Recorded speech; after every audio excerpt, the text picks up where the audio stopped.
சீமை கருவேல மரங்களை அகற்ற தவறினால் அபராதம் விதிக்கப்படும் என தனியார் நில உரிமையாளர்களுக்கு மதுரை மாவட்ட ஆட்சியர் வீரராகவராவ் எச்சரிக்கை விடுத்துள்ளார். மதுரை மாவட்டத்தில் 49,368 ஹெக்டேர் பரப்பளவில் உள்ள சீமை கருவேல மரங்களை அகற்ற மாவட்ட நிர்வாகம் பல்வேறு நடவடிக்கைகளை எடுத்து வருகிறது. இந்நிலையில் தனியார் நிலத்தில் உள்ள சீமை கருவேல மரங்களை அகற்ற நோட்டீஸ் வழங்கப்பட்டுள்ளதாகவும் அகற்றாத பட்சத்தில் நில உரிமையாளர்களிடமிருந்து 2 மடங்கு அபராதம் வசூலிக்கப்படும் என மதுரை மாவட்ட ஆட்சியர் வீரராகவராவ் தெரிவித்துள்ளார்.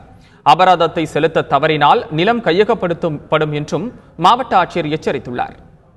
நம்ம மதுரை மாவட்டத்தில் சுற்றுப்புற சூழலுக்கு மிகவும் சீர்கேடாக இருக்கிற சீமக்கருவேல் மரங்களை முற்றிலும் அகற்றுறதுக்காக மாவட்டத்தில் இருக்கிற அனைத்து துறைகள் இணைந்து நடவடிக்கை எடுத்துகிட்டு இருக்கிறோம்.